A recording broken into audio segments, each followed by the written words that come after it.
Welcome back po muli sa ating channel. So, breaking news po ito guys. Ito pong si PBBM ay pumayag na pong buksan ang tax records ni Vice President Sara Duterte. So, meron din pong kumakalat, ngayon lang din po breaking news na pwede or maaari pong mag-resign ito pong si Sara Duterte. Well, alamin po natin yan dito po sa videos, dito po si JDV at komentohan na rin po natin. Pero bago po ang lahat, wag niyo po sanang kalimutang mag-like, mag-subscribe at komentohan niyo po ang videos na ito matapos niyo pong mapanood ng buo. Okay? Dahil po dyan. Okay. Ay, nunal pala to.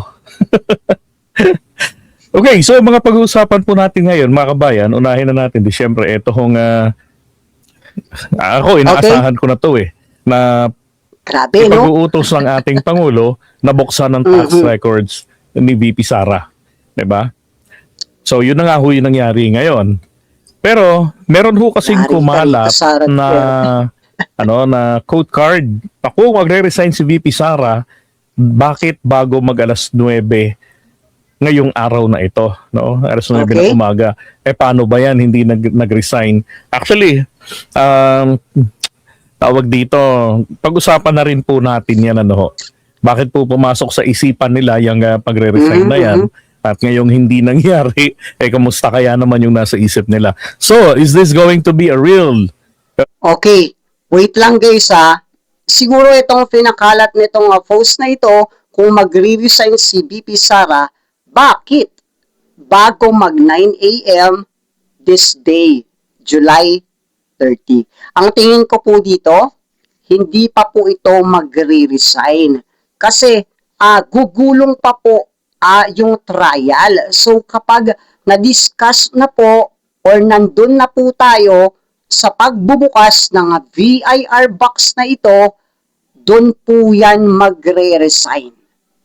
In my own opinion guys pero ito pong breaking news na ito na si PBBM ay pinabubuksan na po. Ito pong tax records ni VP Sara ay napakaganda pong balita nito. At sa mga DDS supporters naman po, well, dito nyo po mapapatunayan na inosente po ang Vice President na sinusuportahan ninyo kung wala pong tinatago. Diba?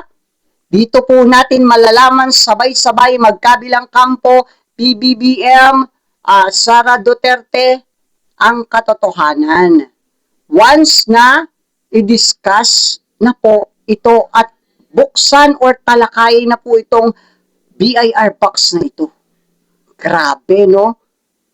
Diba? Sabi ko sa inyo guys kapag hindi po napagkasunduan yan sa impeachment trial court, si PBBM po ang magpapabukas niyan. Why? Papayag po ba ang presidente na kahit alam niya po na ito pong kampo na ito ay mapaghigante? Papayag po ba ang presidente?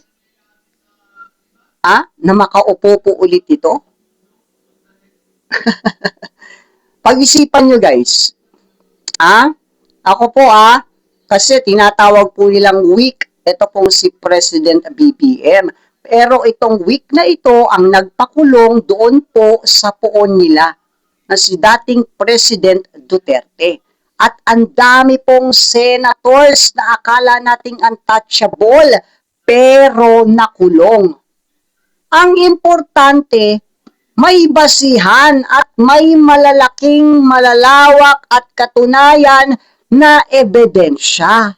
Diba? So, ito pong breaking news na ito ay napakagandang balita po nito. At sa kampo naman po ng side ni Duterte, umiikot na po ang mga tumbong niyan.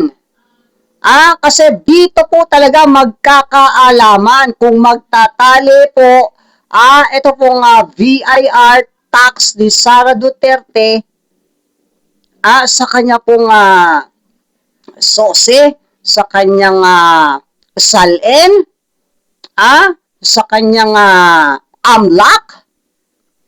Dito po yan magkakaalaman, guys. Kaya umiikot na po ang mga tumbong nitong defense team na ito. Tuloy pa po natin to. Bloodbath. Okay, so pag-usapan natin mamaya. Plus, isingit na naman natin ating kaibigan, Mima Alicia, huling sulyap. Naihatid na siya sa huling hantungan. Pero may tanong po ang inyong abang lingkod, may mangyayari pa ba sa kanyang kaso? Kasi to be honest with you, mukhang parang mas tama yung hinala ko noon na ginugulo na lamang ang investigation, may fall guy, yung some tactics, gano'n, no? May pag-usapan natin yan. Kasi nga guys, no? Ito rin yung after po mahuli ng dalawang suspect, singit na rin natin after nang mahuli ng mga dalawang suspect, yung dalawang gunman, then may lumabas po na 7 mastermind, may lumabas din pong pangalang Sarah, and then until now, hindi na po ito nasundan. Kahit po yung mga kaibigan po nilang pro-administration vlogger, wala na rin po naiuulat or nai-update about po dun sa kaso. Itong si Mima Alicia. No, di ba? Napansin niyo rin, guys? Malat na nakaraang mga araw, ang sabi pauwi na raw ho, no? Lalabas na si dating Pangulong Duterte. At kanina nakakita na naman ako ng post na nataranta daw ang mga pro-administration supporters dahil doon sa balita.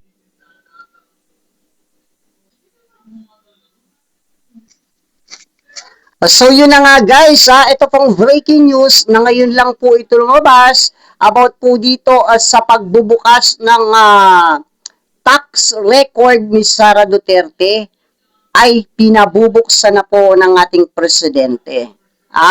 So napakaganda po ng balita na ito. Pero ito pong about sa post, kung magre-resign si VP Sara, bakit bago mag 9 a.m. ng July 30? So pinakalat lang po nila siguro yan para matabunan. Ito pong breaking news about po sa pagpayag ng presidente na buksan ang tax record ni VP Sara. So yun nga, nasabi ko na po yung opinion ko dyan. Kung magre-resign po si Sara Duterte, not now. Kasi hindi pa naman po gumugulong or napapag-usapan yung VIR box na yan sa impeachment court. So, pwede pa silang mag-isip ng kanilang mga depensa tungkol dito. Diba? Pero once na wala po silang magandang maisip na didepensahan po nila itong VIR box na ito, well, magkakaalaman po yan. Once na lumabas po yan at itali po sa mga bank records nitong si Sara Duterte, eto po VIR box, well, dun po yan pwedeng mag-resign. Para nga naman makatakbo pa rin siya sa susunod na eleksyon at hindi po siya ma-impeach. Kasi nga po, pag nag-resign na po itong si Sara Duterte, habang gumugulong po yung trial dyan sa impeachment court sa Senado, kapag nag-resign po itong si Sara Duterte, mahihinto na po yan. So, pwede pa siyang tumakbo, pwede pa po siyang tumakbo this 2028. Kaso, ang tanong po dito, kahit po mag-resign si Vice President, bilang Vice President, pwede po siyang sampahan ng kaso sa korte. Ganyan po yan, guys. Grabe po, no? Parang totoo nga, no, na iniisa-isa na sila. Well, if ever totoo man yun, guys, meron namang mga basihan na nakikita. Meron naman pong isinasa publiko na mga ebidensya na magpapakita na dapat talaga silang makasuhan. Compare po sa mga aligasyon nila sa administrasyon, kwento dito, kwento doon, pakalat ng fake news dito, pakalat ng fake news doon, which is wala naman po silang nailalabas na patunay. Diba? Kaya yung sinasabi po nilang selective justice, well, totoo yun, siguro. sa kampo ng mga Duterte. Pero sa kampo po natin, sige, parang ganun nga. Pero merong basihan. May nakukuha po talagang mga ebidensya, kaya po sila nakakasuhan. So, eto na po siguro yung huling alas nitong si Vice President Sara Duterte. Once na hindi po nila ito maidepensa, eto pong BIR box na ito, may possibility na mag-resign po itong si Vice President Sara Duterte. So kayo guys, ano po yung komento nyo dito sa ating tinalakay? Pakilagay na lang po ang inyong mga komento dyan sa baba, sa comment section.